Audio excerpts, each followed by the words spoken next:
Chers amis, Shavua Tov.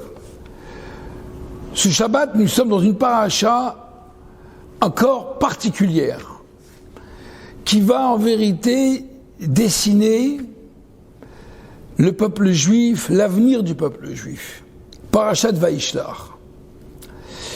Il y avait une fois un roi qui a décidé, qui avait envie, bien sûr comme tous les rois en général, c'est l'orgueil qui prime surtout, comme tous les présidents, c'est l'orgueil qui prime surtout, eh bien d'afficher des photos, sa photo, et donc pour cela il a cherché des peintres.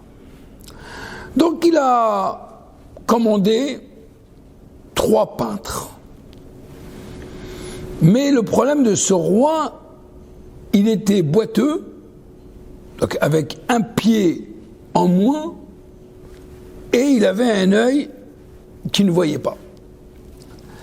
Alors à ce moment-là, le premier peintre, il est venu, eh ben il a dessiné le roi tel comme il est. Il a montré son roi, il lui dit: comment tu n'as pas honte? Tu veux me faire honte devant tout le monde? Il l'a pendu. Le deuxième est venu, il a mis 2 pieds et il a mis 2 yeux. Je dis: quoi? Tu mens? Il l'a mis en prison. Est arrivé le troisième. Le troisième, il a dit au roi: vous savez, monsieur le roi, appelez-moi tous vos ministres, toutes les personnes importantes, vous serez content de ce que j'ai dessiné. Et il a mis le roi sur un cheval. Comme le roi, souvent il allait à la chasse. Le pied qui n'est pas là, eh bien il est caché. Et pendant ce moment-là, le roi était en train de visionner sa flèche. Donc automatiquement on ne voyait pas qu'il avait un œil avec un problème. Le roi était très content. Et donc, ce Shabbat, Parashat Vaishlach, nous voyons une histoire particulière. Jacob Avinu, après qu'il ait construit une famille entière, Dieu merci, donc il s'en va de son oncle, de son beau-père. Entre-temps, il oublie quelques fioles et cruches. Il retourne et il rencontre l'ange de Esav, et là il y a le combat toute la nuit jusqu'au matin. C'est intéressant de voir que Yaakov se combat contre l'ange de Esav. Évidemment, c'est à ce moment-là qu'il reçoit un coup sur le nerf sciatique, la colonne vertébrale, le nerf sciatique sur la cuisse. Et alors, à ce moment-là, Yaakov ne lâche pas l'ange de Esav, il dit: non, je te lâche pas. Et là, a priori, il devait partir, puisque, comme vous le savez, qu'un ange ne fait pas 2 missions. Il a une mission, et après, le matin, c'est un autre qui doit faire une autre mission. À ce moment-là, il a dit: non, je te lâche pas tant que tu ne me bénis pas. Et là, à ce moment-là, l'ange, il lui dit: comment tu t'appelles, Yaakov? Eh bien, maintenant, tu t'appelleras pas seulement Yaakov, mais tu t'appelleras Israël. Car tu es ma tête, l'Iroche. C'est intéressant de voir que, mais je n'ai pas compris. Yaakov, tu as combattu quelqu'un, l'ange de Esav, l'ennemi juré. Il t'a combattu toute la nuit, dans l'obscurité. Mais lâche-le, quitte-le, éloigne-toi de tout cela. Non. Qu'est-ce qu'il fait Yaakov? Il défie le défi. Il est face à un défi et il prend le défi en main. Et qu'est-ce qu'il fait? À la place de laisser cela, il va au contraire demander une bénédiction. Quel est le message de cela? Le message, il est que lorsque Dieu nous amène parfois à certaines situations dans la vie, eh bien, qui a l'air a priori négatif, eh bien, le juif, il a le devoir de comprendre que là, dans une situation comme telle, eh bien au contraire, l'ennemi lui-même il va te bénir. C'est là le message en vérité. Si l'ange, il est venu, il t'a combattu, c'est parce qu'en vérité, il a voulu en vérité nous tester. Comment on va réagir? Comment on va agir? Je pourrais dire: écoutez, j'ai fini, au revoir et bonne nuit, je m'en vais de l'obscurité, je quitte. Non, au contraire, il a combattu, mais il l'a gardé, il lui a dit: maintenant je veux que toi tu reconnaisses. Il l'a béni. C'est intéressant de voir que finalement, l'idée nous apprend que dans la vie, lorsque nous avons parfois des difficultés et parfois des épreuves, que Dieu nous en préserve, eh bien, comme l'histoire de Rabbi Akiva.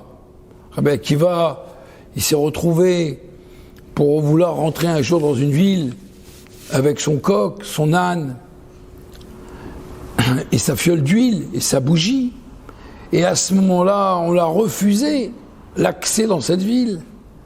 Et finalement, son âne a été mangé, son coq également tué, et la bougie s'est éteinte.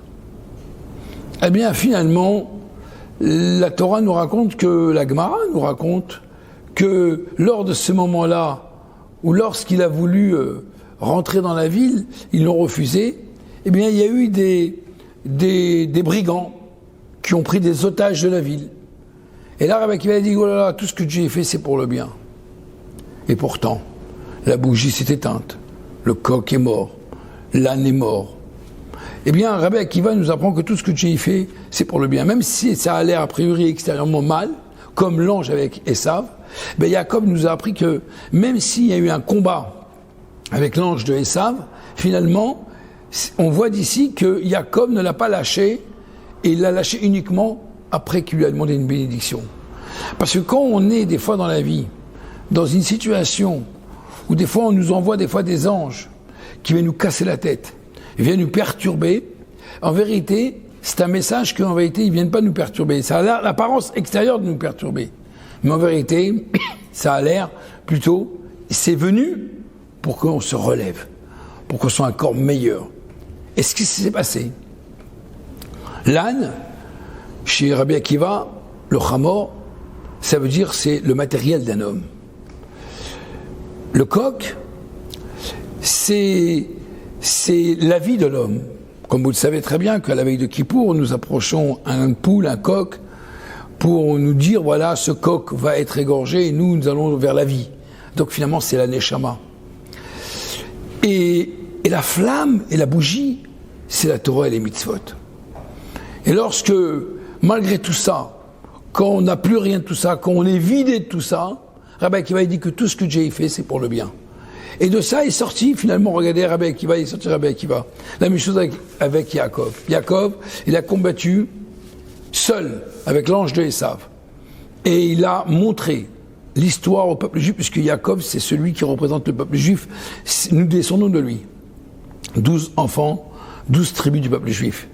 Que lorsqu'on est confronté à l'ange de Esav, eh bien, il faut savoir que c'est peut-être un moment parfois difficile, mais il faut savoir que ce moment difficile, il est là pour, au contraire, l'Israël. Tu t'appelleras pas seulement Yaakov, ou plus Yaakov, mais tu t'appelleras également Israël. Israël, Sarkel, le prince de Dieu, l'Iroche, tu es ma tête. Et là, c'est à ce moment-là que Yaakov s'appelle Israël. Et c'est de là que nous nous appelons également Béné Israël. Et grâce à ça, nous avons une dimension supplémentaire qui peut nous dépasser à tout défi qu'on est confronté dans cette société.